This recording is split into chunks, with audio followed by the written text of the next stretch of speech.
DD किसान, बदलते भारत की शान।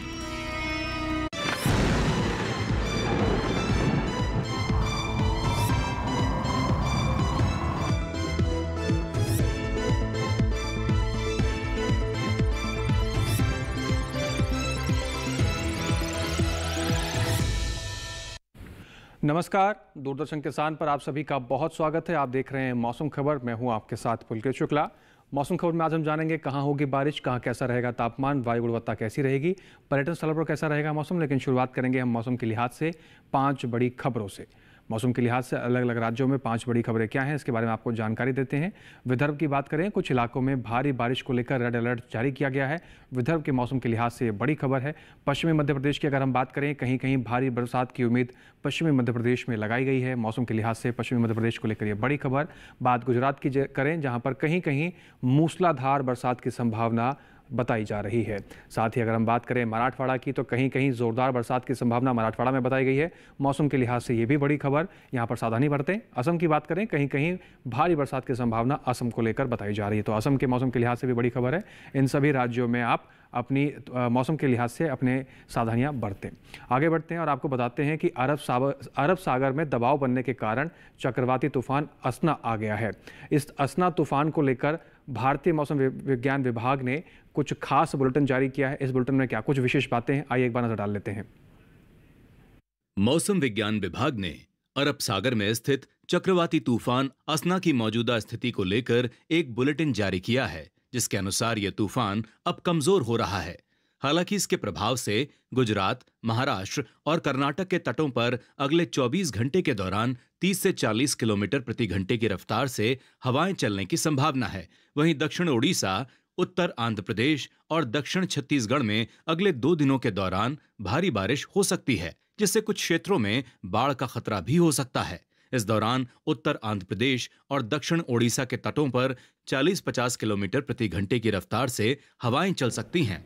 उत्तर पश्चिमी अरब सागर में प्रतिकूल हालात को देखते हुए मौसम विभाग ने मछुआरों को इन क्षेत्रों में न जाने की सलाह दी है।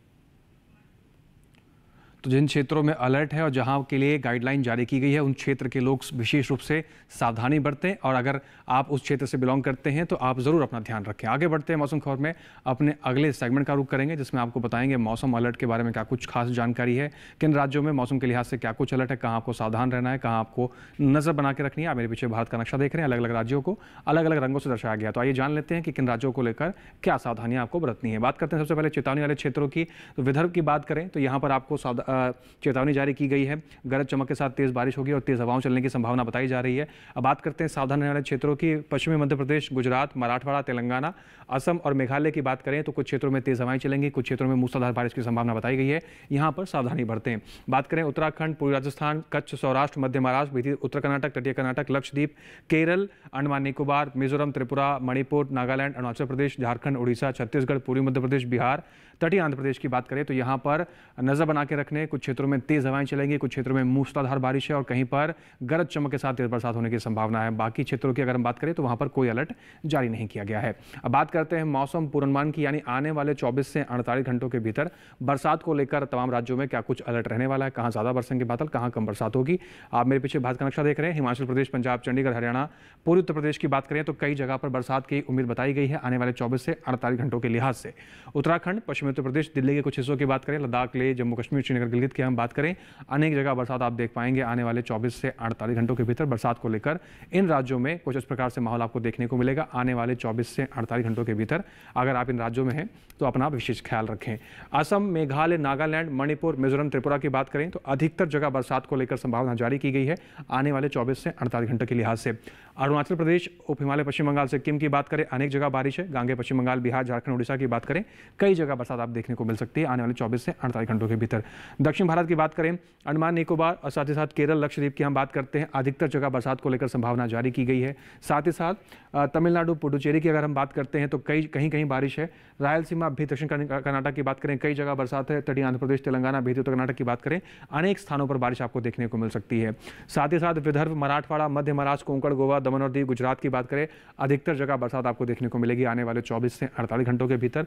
सौराष्ट्र, कच्छ, पश्चिमी मध्य प्रदेश, पूर्वी राजस्थान की बात करें, अनेक जगह बारिश बारिश है। पूर्वी मध्य प्रदेश, छत्तीसगढ़, पश्चिमी राजस्थान की बात करें, कई जगह बरसात देखने को मिल सकती है आने वाले 24 से 48 घंटों के लिहाज से। अब बात करेंगे मौसम की चाल की। पिछले 24 घंटे में कहां कहां बरसात दर्ज की गई है आप देख रहे हैं। लद्दाख, लेह, जम्मू कश्मीर, श्रीनगर के कुछ हिस्सों में बरसात दर्ज की गई है। हिमाचल प्रदेश, उत्तराखंड के कई हिस्सों के अंदर बरसात दर्ज की गई है।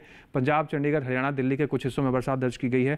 पश्चिमी उत्तर प्रदेश, पूर्वी राजस्थान, पश्चिमी राजस्थान की हम बात करें तो यहाँ पर ही लगभग कई हिस्सों के अंदर पिछले 24 घंटे के लिहाज से बरसात दर्ज की गई है। बरसात को लेकर इन तमाम राज्यों में कुछ इस प्रकार से माहौल देखने को मिला है पिछले 24 घंटे के लिहाज से। पूर्वोत्तर राज्यों की अगर हम बात करें तो आप देख रहे हैं अरुणाचल प्रदेश, असम, नागालैंड, मणिपुर, मिजोरम, त्रिपुरा, मेघालय, इन सभी क्षेत्रों में कई हिस्सों के अंदर बरसात दर्ज की गई है। उप हिमालय, पश्चिम बंगाल, सिक्किम, बिहार, झारखंड, गांगे पश्चिम बंगाल, उड़ीसा की बात करें तो लगभग यहाँ पर भी कई हिस्सों के अंदर पिछले 24 घंटे के लिहाज से बरसात का माहौल देखने को मिला है। दक्षिण भारत की बात करें तो अंडमान निकोबार, लक्षद्वीप में भी बरसात दर्ज की गई है। साथ ही साथ तेलंगाना, तटीय आंध्र प्रदेश में बरसात दर्ज की गई है। रायलसीमा, तमिलनाडु, भीतरी दक्षिण कर्नाटक, केरल, तटीय कर्नाटक, भीतरी उत्तर कर्नाटक की बात करें, यानी दक्षिण भारत के इन सभी क्षेत्रों के अंदर आप देख रहे हैं कई हिस्सों के अंदर बरसात का माहौल देखने को मिला और कई हिस्सों में बरसात भी दर्ज की गई है। मैदानी इलाकों की बात करें तो छत्तीसगढ़, पूर्वी मध्य प्रदेश, विदर्भ, पश्चिमी मध्य प्रदेश के कई हिस्सों के अंदर बरसात दर्ज की गई है। साथ ही साथ मराठवाड़ा, मध्य महाराष्ट्र, कोंकण, गोवा, दमन और दीव, गुजरात की अगर हम बात करते हैं तो यहाँ पर भी कई हिस्सों के अंदर बरसात दर्ज की गई, यानी मध्य भारत के भी लगभग कई हिस्सों के अंदर पिछले 24 घंटे के लिहाज से बरसात का माहौल देखने को मिला है और बरसात यहाँ पर भी दर्ज की गई है। आगे बढ़ेंगे और आपको बताएंगे तापमान की स्थिति देश भर के तमाम राज्यों में कैसी रही है। लेकिन यहाँ वक्त हो गया एक छोटे से ब्रेक का। आप बने रहें और देखते रहें मौसम खबर।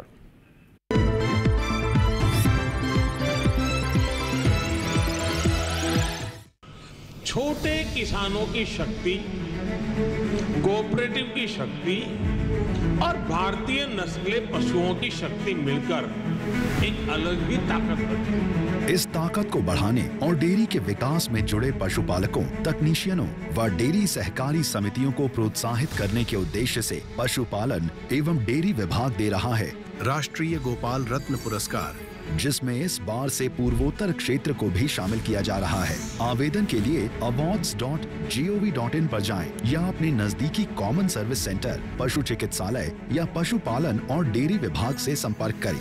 आवेदन 15 सितंबर 2024 तक। IPL बायोलॉजिकल्स फसल को कीड़ों, रोग, दीमक सबसे बचाएगा और साथ ही साथ ये मिट्टी और फसल के स्वास्थ्य का ध्यान भी रखेगा। मतलब T20 और टेस्ट मैच दोनों में जी। बिल्कुल, IPL बायोलॉजिकल्स यूज करें अपने आज और अपनों के कल के लिए।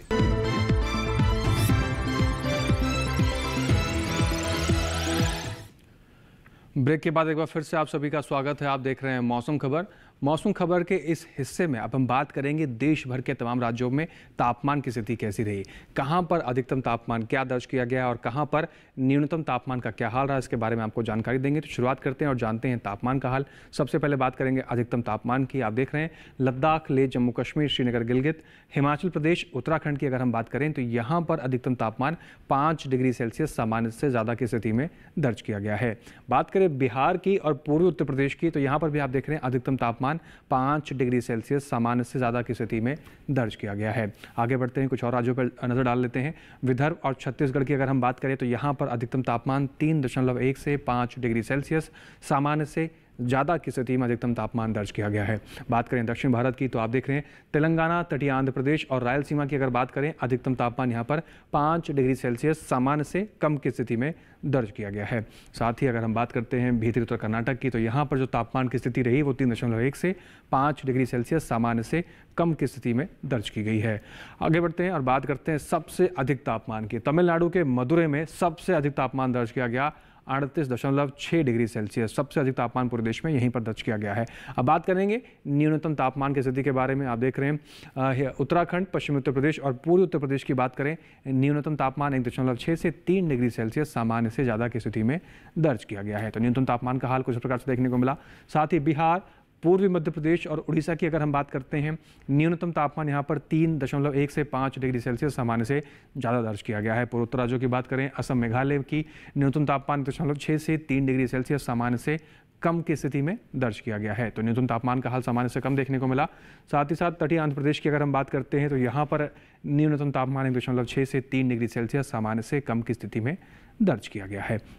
इसके साथ ही छत्तीसगढ़, विदर्भ, पश्चिमी मध्य प्रदेश, पूर्वी राजस्थान, मैदानी इलाकों में न्यूनतम तापमान 1.6 से 3 डिग्री सेल्सियस सामान्य से ज़्यादा की स्थिति में दर्ज किया गया है। तो न्यूनतम तापमान यहाँ पर सामान्य से ज़्यादा देखने को मिला। बात करेंगे देश में सबसे कम तापमान की, गुजरात के वलसाड में दर्ज किया गया 19 डिग्री सेल्सियस तापमान दर्ज किया गया है। देश में सबसे कम तापमान वलसाड में रिकॉर्ड किया गया है।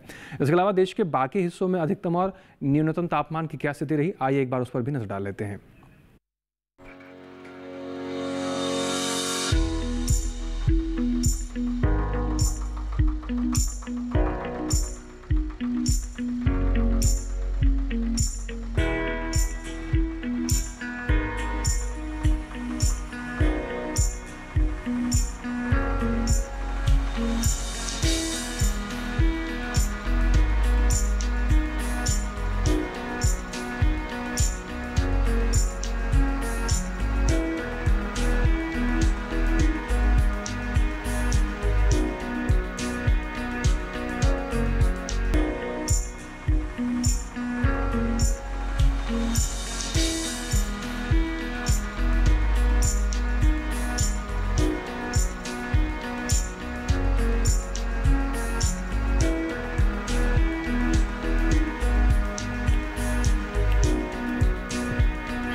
देश के तमाम हिस्सों में तापमान की स्थिति कैसी रही, इसके बारे में हमने आपको जानकारी दी। आगे बढ़ेंगे और आपको बताएंगे किस तरीके से वायु गुणवत्ता देश भर के तमाम हिस्सों में रही। लेकिन उससे पहले यहाँ वक्त होगा एक छोटे से ब्रेक का। आप बने रहें और देखते रहें मौसम खबर।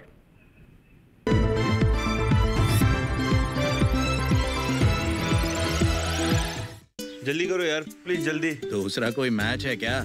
ऐसा ही कुछ है यार, बैंक जाना है दादाजी को लेके। हाँ यार, उम्र होने पर कभी कभी मदद तो लगती है, पर बैंकिंग में नहीं। वैसे भी आरबीआई कहता है सीनियर सिटीजन सबसे पहले। अगर आप 70 साल से ऊपर हैं और आप बैंक नहीं जा सकते तो बैंक आएगा आपके पास जरूरी सेवाएं लेकर, वो भी वाजिब दरों पर। सीनियर सबसे पहले। आरबीआई कहता है जानकार बनिए, सतर्क रहिए। आईपीएल बायोलॉजिकल्स फसल को कीड़ों, रोग, दीमक सबसे बचाएगा और साथ ही साथ ये मिट्टी और फसल के स्वास्थ्य का ध्यान भी रखेगा। मतलब T20 और टेस्ट मैच दोनों में जी। बिल्कुल, आईपीएल बायोलॉजिकल्स यूज करें अपने आज और अपनों के कल के लिए।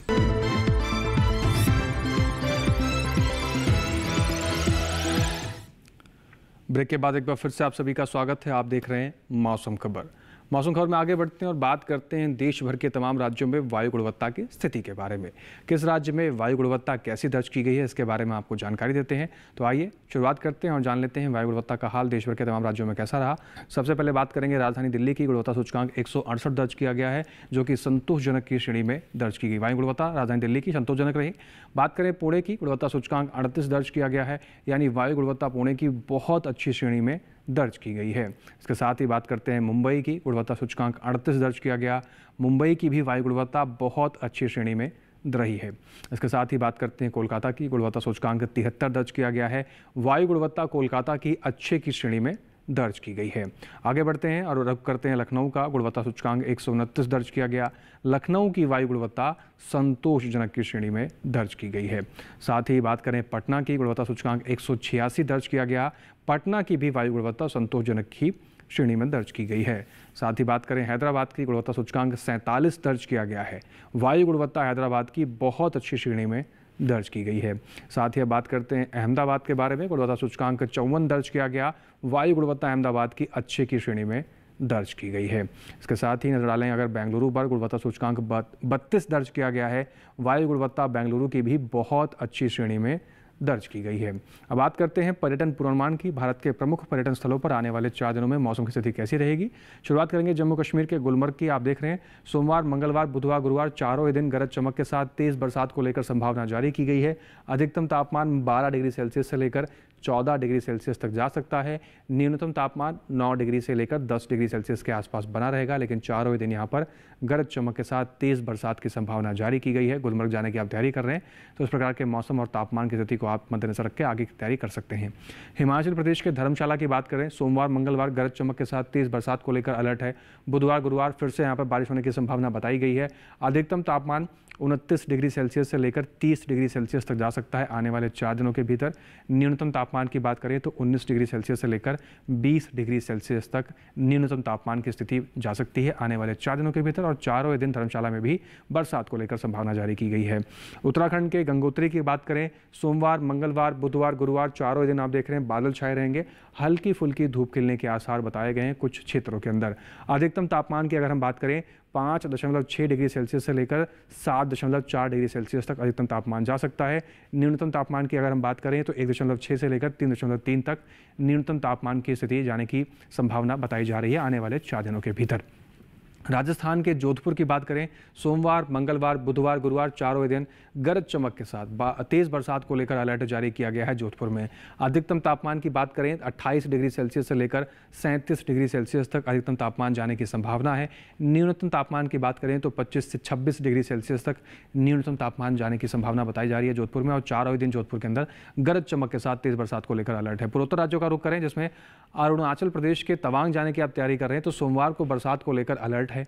मंगलवार, बुधवार, गुरुवार बाकी के 3 दिन मौसम में परिवर्तन देख रहे हैं। अधिकतम तापमान की बात करें तो 17 डिग्री सेल्सियस से लेकर 18 डिग्री सेल्सियस तक अधिकतम तापमान जा सकता है। और न्यूनतम तापमान की अगर हम बात करें तो 7 डिग्री सेल्सियस से लेकर 11 डिग्री सेल्सियस तक न्यूनतम तापमान रहेगा। साथ ही बाकी के 3 दिन बादल छाए रहेंगे, हल्की फुल्की धूप खिलने के आसार तवांग के अंदर बताए गए हैं। पहले दिन बरसात को लेकर अलर्ट है। बात करते हैं पश्चिम बंगाल के कालिम्पोंग की। यहाँ पर सोमवार को बादल छाए रहेंगे, हल्की फुल्की धूप खिलने के आसार बताए गए हैं। मंगलवार, बुधवार, गुरुवार बरसात को लेकर अलर्ट जारी किया गया है। अधिकतम तापमान की बात करते हैं तो 23 डिग्री सेल्सियस से लेकर 25 डिग्री सेल्सियस तक अधिकतम तापमान जाने की संभावना है। न्यूनतम तापमान की बात करें तो 22 डिग्री सेल्सियस से लेकर 23 डिग्री सेल्सियस तक न्यूनतम तापमान की स्थिति बनी रह सकती है। बाकी 3 दिन बरसात को लेकर अलर्ट है। गोवा के पणजी की बात करें, सोमवार, मंगलवार, बुधवार, गुरुवार चारों ही दिन यहाँ पर भी बरसात को लेकर अलर्ट जारी किया गया है। अधिकतम तापमान की बात करें 30 डिग्री सेल्सियस तक अधिकतम तापमान जाने की संभावना है आने वाले 4 दिनों के लिहाज से। और न्यूनतम तापमान की बात करें तो 25 से 26 डिग्री सेल्सियस तक न्यूनतम तापमान की स्थिति आप देख पाएंगे पणजी के अंदर। साथ ही चारों ही दिन तापमान के साथ बरसात को लेकर भी अलर्ट है। तो आप पणजी जाने की तैयारी कर रहे हैं, जिस प्रकार से अलर्ट रह सकते हैं। मध्य प्रदेश के उज्जैन की बात करें, सोमवार, मंगलवार, बुधवार शुरुआत के 3 दिन बरसात को लेकर संभावना जारी की गई है। गुरुवार को मौसम में परिवर्तन देखा जा रहा है, बादल छाए रहेंगे, कुछ क्षेत्रों में हल्की फुल्की धूप खिलती हुई भी नजर आ सकती है। अधिकतम तापमान की बात करें उज्जैन में 29 डिग्री सेल्सियस से लेकर 31 डिग्री सेल्सियस तक अधिकतम तापमान जाएगा। और न्यूनतम तापमान की अगर हम बात करते हैं तो 23 डिग्री सेल्सियस से लेकर 24 डिग्री सेल्सियस तक न्यूनतम तापमान की स्थिति रह सकती है। साथ ही बात करते हैं केरल के मुन्नार की। सोमवार, मंगलवार बरसात को लेकर संभावना जारी की गई है। बुधवार, गुरुवार मौसम में परिवर्तन देखने को मिल रहा है, बादल छाए रहेंगे, हल्की फुल्की धूप खिलने के आसार भी बताए गए हैं। बात करते हैं अधिकतम तापमान की, 21 डिग्री सेल्सियस के आसपास अधिकतम तापमान की स्थिति बनी रहेगी आने वाले 4 दिनों के भीतर। साथ ही अगर न्यूनतम तापमान की बात करते हैं तो 16 डिग्री सेल्सियस से लेकर 17 डिग्री सेल्सियस तक न्यूनतम तापमान की स्थिति मुन्नार के अंदर देखने को मिल सकती है। तमिलनाडु के ऊटी की अगर बात करें, सोमवार, मंगलवार, बुधवार, गुरुवार चारों दिन आप देख रहे हैं बरसात को लेकर संभावना जारी की गई है। अधिकतम तापमान की बात करें 18 से 19 डिग्री सेल्सियस तक अधिकतम तापमान जा सकता है आने वाले 4 दिनों भीतर। न्यूनतम तापमान की बात करें तो 13 डिग्री सेल्सियस से लेकर 14 डिग्री सेल्सियस तक न्यूनतम तापमान की स्थिति बनी रहेगी। लेकिन चारों ही दिन ऊटी में भी बरसात को लेकर संभावना जारी की गई है। ये हुई पर्यटन पूर्वानुमान की बात। आगे बढ़ते हैं और बात करते हैं खेती किसानी की। जैसे कि आपने देखा कि तमाम क्षेत्रों में इस समय बरसात हो रही है। इस समय कीट और रोग लगने की संभावना हमारी फसलों में ज़्यादा होती है। ऐसे में निगरानी करना बेहद आवश्यक है। फिलहाल पंजाब, हरियाणा और दिल्ली के किसान भाई कैसे अपनी फसलों की देखभाल कर सकते हैं, आइए देखते हैं इस रिपोर्ट के जरिए। पंजाब में इस समय किसान खेतों से अतिरिक्त पानी को बाहर निकालें। पश्चिमी पंजाब के किसान फिलहाल फसलों में सिंचाई ना करें। हालांकि इस समय किसान नींबू वर्गीय फलों के अलावा आम, अमरूद, लीची, लोकाट और चीकू जैसे सदाबहार फलों के नए पौधों की रोपाई कर सकते हैं। पश्चिमी पंजाब में ही इस मौसम में किसान कपास को कीटों से बचाएं। पंजाब के असमतल मैदानी इलाकों में किसान अगेती फूल गोभी की रोपाई जारी रखें। इसके साथ ही यहाँ बागों के अलावा गन्ना और मक्का के खेतों से बारिश का पानी बाहर निकालें। यहीं इस समय गन्ने की फसल में कीटों की निगरानी करते रहें। पंजाब के उप पर्वतीय इलाकों में मक्का के खेतों में बारिश का पानी जमा न होने दें। इसके अलावा यहाँ इस समय बागों से खरपतवार साफ करें। इसके साथ ही यहाँ इस मौसम में नींबू वर्गीय फलों के अलावा आम और लीची के पौधों की रोपाई करें। पंजाब के उप पर्वतीय इलाकों में ही इस समय मूंगफली की फसल को रोगों से बचाएं। मध्य पंजाब के मैदानी इलाकों में भिंडी और लोबिया की बुआई जारी रखें। यहीं इस समय किसान बैगन और फूल गोभी की अगेती किस्मों की रोपाई करें। यहीं ये समय प्याज की रोपाई के लिए भी उपयुक्त है। मध्य पंजाब के मैदानी इलाकों में ही किसान धान के खेतों में पानी जमा न होने दें।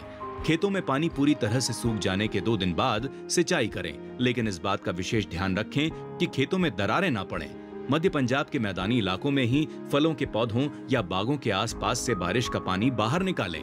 वहीं पूर्वी हरियाणा में कपास, अरहर और बाजरे में मौजूदा मौसम की स्थिति के अनुसार सिंचाई और दवाओं का छिड़काव करें।